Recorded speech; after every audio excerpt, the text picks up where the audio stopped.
ಏನು ಲೆಟರ್ ಅದು? ಅದೇ ನಾನು ಚೆಕ್ ಮಾಡ್ತಾ ಇದ್ದೀನಿ, ಇರು ನೋಡ್ತೀನಿ. ಎಲ್ಲ ಕಿತ್ತೋದ್ ಲೋಫರ್. ಥೂ, ಯಾಕಣ್ಣ? ಏನು ಲೆಟರು? ಏನಾಯ್ತು? ಕಂತ್ರಿ ಕಿತ್ತೋಗಿರೋಳು ತೇಜ ನನಗೆ ಡೈವರ್ಸ್ ಪೇಪರ್ನ ಕಳ್ಸವಳೆ. ಏನು? ಡೈವರ್ಸ್ ಪೇಪರ್ ಕಳ್ಸವಳ? ಹಾ, ಕಿತ್ತೋದು ಮನಿಯಾಳಿ ಲೋಫರ್ ಅಂತ ತಗೊಂಡು ಬಂದು ನೋಡು, ನನಗೆ ನೆನೆ ಡೈವರ್ಸ್ಗೆ ಪೇಪರ್ ಕಳಿಸ್ಬಿಟ್ಟವಳೆ. ಛೇ, ಏನು ಮಾಡೋದು ಅಂತಲೇ ಗೊತ್ತಾಯ್ತಿಲ್ಲ. ನನ್ನೇ ಬಿಟ್ಬಿಟ್ಟು ಯಾವನ ಜೊತೆನೋ ಓಡೋಗಿ ನನ್ನ ಮಾನ ಮರ್ಯಾದೆನೇ ಕಳೆದ್ಬಿಟ್ಲು. ಇನ್ನು ನನ್ನ ತಲೆ ಎತ್ಕೊಂಡು ಊರ ಮಧ್ಯೆಲ್ಲ ಹೆಂಗೆ ತಿರುಗಾಡ್ಲಿ. ಛೇ, ನನಗೇನು ಮಾಡಬೇಕು ಅಂತಲೇ ಗೊತ್ತಾಗ್ತಿಲ್ಲ. ಊರು ತುಂಬ ಹೆಂಡ್ತಿ ಓಡೋಗೋಳೆ, ಇವ್ನು ಹೆಂಡ್ತಿ ಓಡೋಗೋಳೆ ಅಂತ ಊರು ತುಂಬ ಮಾತಾಡ್ತಾವ್ರೆ.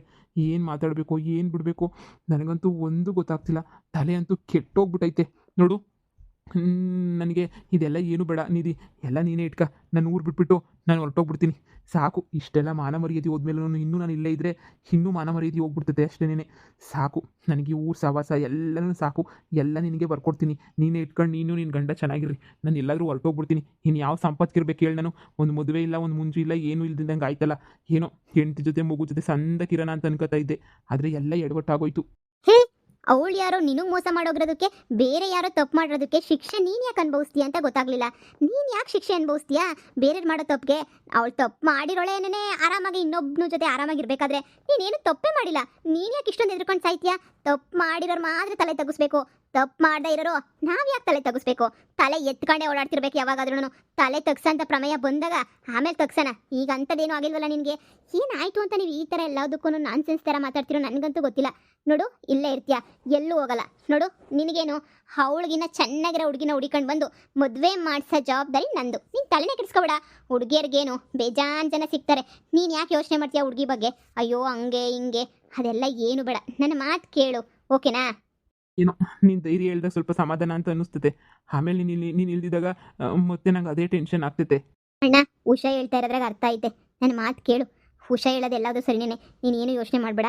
ನೋಡು, ನಿನಗೆ ಇನ್ನೊಂದು ಮದುವೆ ಮಾಡಿಸೋ ಜವಾಬ್ದಾರಿ ನಮ್ದೇನೆ. ನೀನು ಯಾಕೆ ಯೋಚನೆ ಮಾಡ್ತೀಯಾ? ನಾನು ಇದನ್ನೆಲ್ಲ ನಾನು ನೋಡ್ಕೊತೀನಿ ಎಲ್ಲನೂ. ಉಷಾ ಅವಳಲ್ಲ, ಉಷಾ ನೋಡ್ಕೊತಾಳೆ. ನೀನಾಯಿತು, ನಿನ್ನ ಬಿಸ್ನೆಸ್ ಆಯಿತು, ನಿನ್ನ ಜೀವನ ಆಯಿತು, ಅಷ್ಟಾಗ ಮಾತ್ರ ಇರು. ಅಷ್ಟು ಬಿಟ್ಟು ಬೇರೆದ್ರ ಬಗ್ಗೆ ನೀನು ಏನು ಯೋಚನೆ ಮಾಡಬೇಡ, ಓಕೆನಾ? ಏನೋ ನಾನು ಮಾಡಿರೋ ಕರ್ಮಗಳು, ನಾನು ಮಾಡಿರೋ ತೆಪ್ಪುಗಳಿಗೆ ಇವತ್ತು ದೇವ್ರು ನಂಗೆ ಸರಿಯಾದ ಶಿಕ್ಷೆ ಏನೇ ಕೊಟ್ಬಿಟ್ಟವನೆ. ನಾನಂತೂ ಚೆನ್ನಾಗಿ ಅನುಭವಿಸ್ತಾ ಇದ್ದೀನಿ. ಯಾಕೆ ಬೇಕಪ್ಪ ಈ ಜೀವನ ಅಂತ ಅನ್ಸೋಗ್ಬಿಟ್ಟೈತೆ ನನಗಂತೂ. ಛೇ, ಬಿಡು, ನಾನು ಮಾಡಿದ್ದಲ್ವಾ. ಡೈವರ್ಸ್ ಪೇಪರಿಗೆ ಸೈನ್ ಹಾಕ್ಬಿಟ್ಟು ನನಗೂ ಒಪ್ಪಿಗೆ ಐತೆ ಅಂತ ಕಳಿಸ್ಬಿಡ್ತೀನಿ.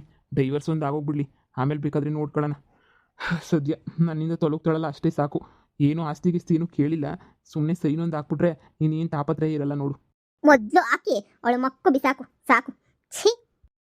ಚಿಕ್ಕ ಯಜಮಾನ್ರೆ, ಹಾಂ ಹೇಳಿ ಅಣ್ಣ. ಚಿಕ್ಕ ಯಜಮಾನ್ರೆ, ಇವತ್ತು ನಿಮ್ಮದು ಪಂಚಾಯಿತಿ ಐತೆ. 3 ಗಂಟೆಗೆ ಪಂಚಾಯಿತಿ ಸೇರಬೇಕು ಅಂತ ಹೇಳ್ಬಿಟ್ಟು ಪಟೇಲಪ್ಪನವ್ರು ಹೇಳಿ ಕಳ್ಸವ್ರೆ. ಪಂಚಾಯಿತಿನ? ನಾನು ಯಾಕೆ ಬರ್ಬೇಕು ಅದಕ್ಕೆ? ನೀವೆಲ್ಲ ಚಿಕ್ಕ ಯಜಮಾನ್ರೆ, ನಿಮ್ಮ ಅಮ್ಮ ಅವರು ಬರಬೇಕು. ನೀವೂ ಬರೋದು ಮೇಲೇನೆ. ನಿಮ್ಮಪ್ಪ ಏನೋ ನಿಮ್ಮಪ್ಪನ ಇನ್ನೊಂದು ಹೆಂಡತಿ ಏನೋ ಬಂದಿದ್ದೀರಂತೆ. ಅವರು ಪಂಚಾಯಿತಿ ಕರೆದವ್ರೆ. ಈ ಪಂಚಾಯಿತಿನಾಗ ಎಲ್ಲನೂ ವಿಷಯ ನಡೆದು ಯಾರ ಜೊತೆ ಇರಬೇಕು ಏನು ಎತ್ತ ಅಂತ ಹೇಳ್ಬಿಟ್ಟು ಎಲ್ಲನೂ ತೀರ್ಮಾನವೇ ನಡೀತದೆ. ಅದಕ್ಕೇನೆ ಪಂಚಾಯಿತಿಗೆ ಅವ್ರನ್ನ 3 ಗಂಟೆಗೆ ಬರೋಕ್ಕೆ ಕರೆದ್ಬಿಟ್ಟು ಬರ್ರಿ ಅಂತ ಹೇಳ್ಬಿಟ್ಟು ಹೇಳಿ ಕಳ್ಸವ್ರೆ. ಏನೋ ಇನ್ನೊಬ್ಬ ಹೆಂಡ್ತಿನ? ಏನು ಹೇಳ್ತಾ ಇದೀಯ ನೀನು? ಏನೋ ಪಂಚಾಯತಿನಾಗ ಏನು ಹೇಳಿ ಕಳ್ಸೋರು ಅದನ್ನು ಹೇಳ್ತಾ ಇದ್ದೀನಿ. ಚಿಕ್ಕ ಯಜಮಾನ್ರೆ, ಬರಬೇಕಂತೆ 3 ಗಂಟೆಗೆ ನಿಮ್ಮ ಅಮ್ಮವ್ರನ್ನ ಕರ್ಕೊಂಡು ನೀವು ನಿಮ್ಮ ತಂಗಿ ಎಲ್ಲರೂ ಬರೋದು ವಾಸಿ ಅಂತ ಅನ್ನಿಸ್ತದೆ ನನ್ನ ಪ್ರಕಾರ. ಯಾರೋ ಬಂದ್ಬಿಟ್ಟು ಪಂಚಾಯತಿ ಕರೆದ್ಬಿಟ್ಟು ಎಲ್ಲನೂ ಸಂದಕ್ಕೆಲ್ಲನೂ ಮಾನ ಮರ್ಯಾದೆ ಎಲ್ಲ ಕಳೆದ್ಬಿಡ್ತೀವಿ ಬರಲಿಲ್ಲ ಅಂದರೆ ಹಂಗೆ ಹಿಂಗೆ ಅಂತ ಹೇಳ್ಬಿಟ್ಟು ಏನೋ ಜೋರಾಗಿ ಹೋಗ್ಬಿಟ್ಟೈತೆ. ಪಟೇಲಪ್ಪನವರು ಸಿಟ್ಟು ಎತ್ಕೊಬಿಟ್ಟಾಯ್ತು. ಸುಮ್ಮನೆ ಬರೀ ಇವ್ರ ಫ್ಯಾಮಿಲಿಗೇನೆ ಸುಮ್ಮನೆ ಇದು ಮಾಡೋದೇ ಆಯಿತು, ಎಲ್ಲನೂ ಸಹಾಯ ಮಾಡ್ಕೊಂಡು ಕುಂತ್ಕೊಳ್ಳೋದೇ ಆಯಿತು, ಇವ್ರ ಮನೆಗೆ ನ್ಯಾಯ ತೀರ್ಮಾನ ಮಾಡೋದಾಯಿತು ಅಂತ ಬೈಕತ್ತಾಯಿದ್ರು. ಹೇಳಿ, ಅಮ್ಮವ್ರನ್ನ ಕರೀರಿ, ಅಮ್ಮವ್ರಿಗೊಂದು ಮಾತು ಹೇಳ್ತೀನಿ ನಾನು. ನಮ್ಮ ಅಮ್ಮಂಗೂ ವಿಚಾರ ಮೊದಲೇ ಗೊತ್ತು ಬಿಡಿ. ಪಂಚಾಯತಿ ಗೊತ್ತಿಲ್ಲ, ಆದರೆ ಅಪ್ಪನ ಇನ್ನೊಂದು ಮದುವೆ ವಿಚಾರ ಅಮ್ಮಂಗೂ ಗೊತ್ತು. ನಾನು ಅವ್ರ ಹತ್ರ ಮಾತಾಡಿ ಕರ್ಕೊಂಡು ಬರ್ತೀನಿ. ಹೋಗಿ ಹೇಳಿ 3 ಗಂಟೆಗೆ ಬರ್ತಾರೆ ಅಂತ. ಆಯಿತು, ಸರಿ. ಏನು, ನಿನಗೆ ಮೊದಲೇ ಗೊತ್ತಾ? ಅಮ್ಮಂಗೂ ಗೊತ್ತಾ ಅಪ್ಪ ಇನ್ನೊಂದು ಮದುವೆ ಮಾಡ್ಕೊಂಡವ್ರಿ ಅಂತ? ಹಾಂ, ಆದರೆ ಹೇಳ್ಬೇಕು ಅಂದರೆ ಅಮ್ಮನೇ 2ನೇ ಹೆಂಡ್ತಿ, ಅವಳೇ ಮೊದಲನೇ ಹೆಂಡ್ತಿ. ಈಗ ನಮಗೆ ಜಾಸ್ತಿ ಟೈಮ್ ಉಳಿದಿಲ್ಲ. ನಾವು ಏನು ಮಾಡಬೇಕು ಅಂತ ನಂಗೆ ಅರ್ಥನೂ ಆಗ್ತಿಲ್ಲ. ಪಂಚಾಯತಿನಾಗ ಯಾವ ಥರ ತೀರ್ಮಾನ ಆಗ್ತೈತೆ ಅಂತಲೂ ಗೊತ್ತಿಲ್ಲ. ಆದರೆ ನಮ್ದು ಏನೇನಾಯ್ತೋ ಎಲ್ಲನೂ ಸ್ವಲ್ಪ ಭದ್ರ ಮಾಡ್ಕೋಬೇಕು ಅಷ್ಟೇನೆ. ಅವನು ಯಾರೋ ಮಗ ಬೇರೆ ಬಂದವನೇ, ಅವನಿಗೂ ಸರೋಯ್ತು, ಇನ್ನು ಮುಗೀತು ನೋಡು. ಇನ್ಮೇಲೆ ಧೈರ್ಯವಾಗಿರಬೇಕು ನೀನು. ಪಂಚಾಯತಿನಾಗ ಏನು ತೀರ್ಮಾನ ಕೊಟ್ಟರು ನಾವು ವಾಪಸ್ಸಂತೂ ಏನು ಮಾತಾಡೋಕ್ಕಾಗಲ್ಲ ಅಲ್ವಾ? ನೋಡು, ಆಗಿದ್ದೆಲ್ಲ ಆಗಲಿ. ಕಷ್ಟ ಸುಖ ಅಂತ ಹೇಳ್ಬಿಟ್ಟು ನಾವಿಬ್ಬರು ಇದ್ದೀವಿ. ನಾವಿಬ್ಬರು ಇವಾಗ ಒಂದಾಗಿದ್ದೀವಿ. ಕಷ್ಟನೋ ಸುಖನೋ ಹಂಚ್ಕೊಂಡು ಅಮ್ಮನ್ನ ಚೆನ್ನಾಗಿ ನೋಡ್ಕೊಂಡು ಹೋಗೋಣ, ಸರಿನಾ? ಈಗ ನೀನು ಸರಿ ಹೋಗಿದ್ಯಾ, ಬಿಸ್ನೆಸ್ ಮಾಡ್ಕೊಂಡು ಅಮ್ಮನ ಸಾಕು. ಪಂಚಾಯತಿನಾಗೆ ಅದು ಏನನ ಆಗಲಿ ನೋಡ್ಕೊಳ್ಳೋಣ. ಛೇ, ಇದೇನೋ ಜೀವನದಾಗೆ ಶಾಕ್ ಮೇಲೆ ಶಾಕು. ಯಾಕಪ್ಪ ಎಲ್ಲ ಈಚೆ ಕಡೆ ನಿಂತಿದ್ದೀರಾ? ನಡೀರಿ ಒಳಗಡೆ ಕೂತ್ಕೊಳ್ರಿ. ಮಗಳೇ ನಿಧಿ, ಯಾವಾಗ ಬಂದೆ? ಅಮ್ಮ, ಆಗಲೇ ಬಂದೆ. ವಿಷಯ ಗೊತ್ತಾಯ್ತೇನಮ್ಮ? ಹ್ಞೂ, ಗೊತ್ತಾಯ್ತು. ದಾಳಿನಾಗೆ ಮುದ್ದ ಸಿಕ್ಕಿದೆ ಎಲ್ಲ ಹೇಳ್ದ. ಪಂಚಾಯತಿ ಕಲಾಕವ್ರೆ ಅಂತ ಗೊತ್ತಾಯ್ತು. ನೋಡು, ತಲೆನೇ ಕೆಡ್ಸ್ಕೊಳಕ್ಕೆ ಹೋಗ್ಬೇಡ. ಪಂಚಾಯತಿನಾಗ ಏನಾದರೂ ತೀರ್ಮಾನ ಆಗಲಿ, ನಿಮ್ಮ ಹೆಸರಿನಾಗಿರೋ ಆಸ್ತಿನ ಯಾವುದೇ ಕಾರಣಕ್ಕೂ ಬಿಟ್ಕೊಡ್ಬೇಡಿ, ಸರಿನಾ? ಹಾಗಿದ್ದೆಲ್ಲ ನಮ್ಮ ಮನೆ ಬರಹದಾಗ ಸರಿ ಇಲ್ಲ, ಏನೂ ಮಾಡೋಕ್ಕಾಗಲ್ಲ. ನಿಮ್ಮ ಅಪ್ಪನಂತ ದರಿದ್ರ ನನ್ನ ಮಗನ ಕಟ್ಕೊಂಡ್ಮೇಲೆ ಅನುಭವಿಸೋದೇನು ಕಟ್ಟಿಟ್ಟ ಬುತ್ತಿ. ನನಗೆ ಮೊದಲೇ ಗೊತ್ತಿತ್ತು ಏನಾರ ಒಂದು ಆಯ್ತದ ಇಂಥದೇನೆ ಅಂತ ಹೇಳ್ಬಿಟ್ಟು. ಈಗ ಆಗೈತೆ, ನಮಗಂತೂ ಬೇರೆ ದಾರಿ ಇಲ್ಲ. ನೋಡೋ ನೀನು ಅಷ್ಟೇ ಏನಿಯ ಆಸ್ತಿ ಪಾಸ್ತಿ ಬೇಕಾದ್ರೆ ನಿಮ್ಮ ಅಪ್ಪನ ಹೆಸರಿನಾಗಿರೋದು ಏನಾರ ಮಾಡ್ಕೊಳ್ಳಿ. ಅದು ಬಿಟ್ಬಿಟ್ಟು ಇನ್ನೇನು ನೀವು ಏನೋ ಅಂತಾರಲ್ಲ, ಸುಮ್ಮನೆ ಕಳ್ಕೊಳಕ್ಕೆ ಹೋಗ್ಬೇಡಿ. ನೀವಿಬ್ಬರು ಜೊತೆಯಾಗಿದ್ದು ಒಂದಾಗಿದ್ದು ಸಂದಾಕಿರಬೇಕು. ಈ ಪಂಚಾಯತಿನಾಗ ಯಾವ ಥರ ತೀರ್ಮಾನ ಆಯ್ತದೋ ನಮಗಂತೂ ಗೊತ್ತಿಲ್ಲ. ನಿಮ್ಮ ಹೆಸರಿನಾಗಿರೋದೆಲ್ಲ ಜೋಪಾನ, ಸರಿನಾ? ನಾಳೆ ನಿಮ್ಮ ಅಪ್ಪನ ನಂಬಿಟ್ಟು ಯಾರು ಅಷ್ಟೇ ಇಬ್ಬರಿಗೆ ಅಪ್ಪನಿಗೆ ಅಯ್ಯೋ ಅಂದ್ಬಿಟ್ಟು ಏನೂ ನೀವು ಬರ್ಕೊಡಕ್ಕೆ ಹೋಗ್ಬೇಡಿ. ನಾನು ನೋಡ್ಕೊತೀನಿ ಎಲ್ಲನೂ. ಅಮ್ಮ, ಸುಮ್ಮನೆ ಊರಿಗೆ ಮಾತ್ರ ಸಾವುಕಾರು ಅಷ್ಟೇನೆ. ನಮ್ಮಂಥ ಬೀದಿಗೆ ಬಂದಿರೋ ಸಂಸಾರ ಇನ್ನೊಂದಿಲ್ಲ ಕಣಮ್ಮ. ಬರೀ ಕಷ್ಟ ಕಷ್ಟ ಕಷ್ಟ ಹೇಳ್ಕೊಳಕ್ಕೆ ಮಾತ್ರ ಸಾವುಕಾರು. ಕೂಲಿ ಮಾಡೋರ್ನು ನಮಗಿನ್ನ ಸಂದಕ್ಕವ್ರಲ್ಲಮ್ಮ. ಏನಮ್ಮ ಈ ಜೀವನ, ಏನಮ್ಮ ನಮ್ಮ ಬಾಳು? ಸಾಕಾಗೋಗ್ಬಿಟ್ಟೈತಮ್ಮೋ ಇಂಥ ಬಾಳು, ಇಂಥ ಜೀವನ. ಥೂ, ಯಾರಿಗೆ ಬೇಕು ಈ ಬಾಳು? ನನಗಂತೂ ನಿಜ ಎಲ್ಲ ಕೊಟ್ಬಿಟ್ಟು ಕೂಲಿನಲ್ಲಿ ಮಾಡ್ಕೊಂಡಿರೋಣ ಅಂತ ಅನ್ನಿಸ್ತದೆ ನನಗಂತೂ. ಅಣ್ಣ, ನೀನೇನು ತಲೆ ಕೆಡ್ಸ್ಕೊಳಕ್ಕೆ ಹೋಗ್ಬೇಡ. ಈಗ 3 ಗಂಟೆ ಹಿಂಗೆ ಪಂಚಾಯತಿ ಐತೆ, ಬರೋಣ. ಅಷ್ಟೊಳಗಡೆ ಹೋಗ್ಬಿಟ್ಟು ನಮ್ಮ ಮನೆಯಾಗೆ ಸ್ವಲ್ಪ ಏನೋ ಕೆಲಸ ಐತೆ ಎಲ್ಲ ಮುಗಿಸ್ಬಿಟ್ಟು ಪಟ್ಟಂತ ಬರ್ತೀನಿ. ನೀವು ಬರ್ರಿ, ಅಲ್ಲಿ ಏನಾಯ್ತದೋ ನಾವು ನೋಡೇ ಬಿಡೋಣ. ಅವರ ಇಲ್ಲ ನಾವ ಅಂತ ಹೇಳ್ಬಿಟ್ಟು. ನೋಡು ಮಗಳೇ, ಅಲ್ಲಿ ಹೋದ್ರು ಅಷ್ಟೇ ನೀನು ಬಾಯಿ ಬಜಾರಿ ಅದು ಇದೆಲ್ಲ ಏನೂ ಮಾಡೋಕೆ ಹೋಗ್ಬೇಡ. ಮೊದಲೇ ಅವ್ರಿಗೆ ಗೊತ್ತು, ಅವ್ರ ಪಟೇಲಪ್ಪನವರು ನ್ಯಾಯ ನೀತಿ ಧರ್ಮ ಅನ್ನೋದ್ರಾಗೆ ಎತ್ತಿದ ಕೈತಾನೆ. ಅವ್ರು ಏನು ನ್ಯಾಯ ತೀರ್ಮಾನ ಕೊಡ್ತಾರೋ ಅದಕ್ಕೆ ನಾವು ಒಪ್ಕೊಳ್ಳೋಣ. ಸರಿ ಅಮ್ಮ, ಆಯಿತು. ಏನು ಪತ್ರ ಇಟ್ಕೊಂಡಿದ್ಯಾ? ನೀನು ಸೊಸೆ ಡೈವರ್ಸ್ ಪೇಪರ್ ಕಳ್ಸೋಳೆ. ಏನು ಡೈವರ್ಸ್ ಪೇಪರ್ ಕಳಿಸ್ಬಿಟ್ಲಾ? ಹ್ಞೂ ಅಮ್ಮ, ಯಾಕೋ ಗ್ರಾಚಾರನೇ ಸರಿ ಇಲ್ಲ. ಏನು ಮಾಡಬೇಕು ಅಂತಲೇ ನನಗಂತೂ ಗೊತ್ತಾಗ್ತಿಲ್ಲ. ಏನು ಮಾಡೋದು, ಏನು ಕತೆನೋ, ಯಾವ ಸುಖಕ್ಕೆ ಬದುಕ್ತಾ ಇದ್ದೀನೋ ನನಗಂತೂ ಏನೂ ಅರ್ಥ ಆಯ್ತಿಲ್ಲ ಕಣಮ್ಮ. ಆಂಟಿ, ಎದುರುಕೊಳ್ಳೋಂಥದ್ದು ಏನೂ ಆಗಿಲ್ಲ. ಸುಮ್ಮನೆ ಇವ್ನು ಎದುರುಕತಾವನೆ ಅಷ್ಟೇನೆ. ಆಂಟಿ, ಯಾಕೆ ತಲೆ ಕೆಡಿಸ್ಕೊಳ್ತೀರಾ?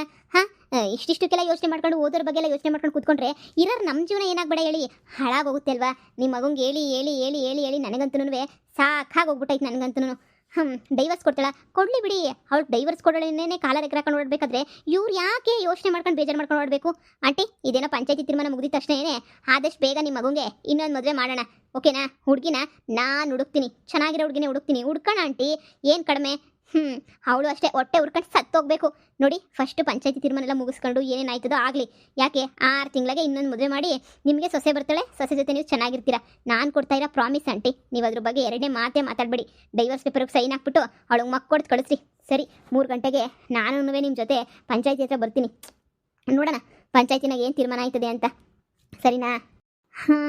ಸರಿ ಆಂಟಿ, ನೀವೇನು ಹೆದರ್ಕೋಬೇಡಿ. ನಾನು ಸ್ವಲ್ಪ ಕೆಲಸ ಐತೆ, ನಾನು ಹೊರಡ್ತೀನಿ. ನೀನು ಅಷ್ಟೇ, ಏನು ಹೆದರ್ಕೋಬೇಡ, ಸರಿನಾ? ಸೈನ್ ಹಾಕ್ಬಿಟ್ಟು ಕಳಿಸು, ಮುಂದೆ ನೋಡ್ಕೊಳ್ಳೋಣ. ಮಗನೇ, ಚಿಂತೆ ಮಾಡಬೇಡ. ಹುಷಾ ಹೇಳ್ದಂಗೆನೇ ಏನೋ ಒಂದು ವ್ಯವಸ್ಥೆ ಮಾಡೋಣ. ಓದಾಳ ಹಾಳಾಗೋದ್ಲು, ಸದ್ಯ ಇನ್ನೂ ದೊಡ್ಡದೇನು ಮಾಡೋಗ್ಲಿಲ್ವಲ್ಲ, ಇಷ್ಟಕ್ಕೆ ಹೊರಟೋಗ್ಬಿಟ್ಲಲ್ಲ, ಅದಕ್ಕೆ ನಾವು ಖುಷಿ ಪಡ್ಬೇಕಷ್ಟೇನೆ. ಹಾಳೆ ಬಿದ್ದು ತೊಲಗ್ಲಿ ಬಿಡು, ಅದ್ರ ಬಗ್ಗೆ ಯೋಚನೆ ಮಾಡಬೇಡ. ನಾನಿದ್ದೀನಿ, ಮುಂದೆಲ್ಲ ನಾನು ನೋಡ್ಕೊತೀನಿ, ಸರಿನಾ? ಹೀಗೆ ಆರಾಮಾಗಿರು ಮಗನೇ. ನೀನು ತಿರುಗಿ ಮೊದಲು ಥರ ಕುಡಿಯೋದು ಪಡಿಯೋದು ಅದೆಲ್ಲ ಮಾಡೋಕೆ ಹೋಗ್ಬೇಡ ಕಣ್ಲ. ನೀನು ಹೆಂಡ್ತಿ ಬಿಟ್ಟೋದ್ಲು, ಅಪ್ಪ ಇನ್ನೊಂದು ಮದುವೆ ಮಾಡ್ಕೊಂಡಿರೋದು ಗೊತ್ತಾಗಿ ಎಲ್ಲ ಮಾಡ್ಕೊಂಡು ತಲೆ ಕೆಡಿಸ್ಕೊಂಡು ಆಮೇಕಿಂತ ಕುಡಿಯೋದು ಎಲ್ಲ ಮಾಡ್ಬಿಟ್ಟು ಅಂದರೆ ದೇವ್ರಣ್ಣೆ ನಾನು ಹೆಣ್ಗಿಣ ಹಾಕೊಂಡು ಸತ್ತೋಗ್ಬಿಡ್ತೀನಿ ಅಷ್ಟೇನೆ, ಬದುಕಿರೋಕ್ಕಿಲ್ಲ ನಾನು. ನಾನು ಕುಡಿಯೋದು ಗಿಡಿಯೋದೆಲ್ಲ ಇದ್ದರೆ ಯಾವತ್ತೋ ಕುಡಿತಾ ಇದ್ನಮ್ಮ. ನೋಡು, ಲೈಫ್ ಜೀವನ ಏನು ಅಂತ ನಂಗೆ ಉಷಾ ತುಂಬ ಚೆನ್ನಾಗಿ ಅರ್ಥ ಮಾಡಿಸ್ಕೊಟ್ಟವಳೆ. ಉಷಾ ಅಂತ ಫ್ರೆಂಡ್ ಇರೋ ತನಕ ನನಗೇನೂ ಆಗಲ್ಲ. ಈ ಡೈವರ್ಸ್ ಪೇಪರ್ಗೆ ಸೈನ್ ಹಾಕಿ ಮಕ್ಕು ಬಿಸಾಕ್ತೀನಿ. ಅವಳಿಗೂ ನನಗೂ ಇನ್ನೂ ಯಾವ ಸಂಬಂಧನೂ ಇಲ್ಲ. ಏನೋ ಅವಳ ಪಾಡುಗಳು ಇದ್ಬಿಡ್ಲಿ ಬಿಡು, ತಗೊಂಡೋಗಳ ಒಡವೆ ಹಾಳಾಗಿ ತಗೊಂಡೋಗ್ಲಿ ಬಿಡು. ಡೈವರ್ಸ್ ಆದಮೇಲೆ ಏನಾರ ಸ್ವಲ್ಪ ಜೀವನಾಂಶ ಕೊಡಬೇಕಿತ್ತಲ್ಲ, ಅದೇ ಜೀವನಾಂಶ ಅಂತ ಅನ್ಕೊಂತೀನಿ. ನನಗೂ ಮನ್ಸಿಗೆ ಗಿಲ್ಟ್ ಕಾಡಲ್ಲ, ಹೆಂಗೋ ಬಿಟ್ಬಿಡ್ತೀನಿ. ಸರಿ ಬಾ ಹೋಗೋಣ. ನಡಿಯಪ್ಪ ಹೋಗೋಣ. ಅಲ್ಲ, ಈ ಉಷಾ ಬಂದಮೇಲೆ ನನ್ನ ಮಗ ಎಷ್ಟೊಂದು ಬದಲಾಗ್ಬಿಟ್ಟವನೆ. ಈ ಉಷಾನೇ ನನ್ನ ಮನೆ ಸೊಸೆಯಾಗಿ ಬಂದಿದ್ದಿದ್ರೆ ಭಾಳ ಸಂದಕ್ಕಿರೋದು ಅಲ್ವಾ? ಆದರೆ ಎಲ್ಲಿಂದ ಎಲ್ಲಿಗಿದು ಡಾಕುಟ್ರಲ್ಲಿ ನನ್ನ ಮಗ ಎಲ್ಲಿ?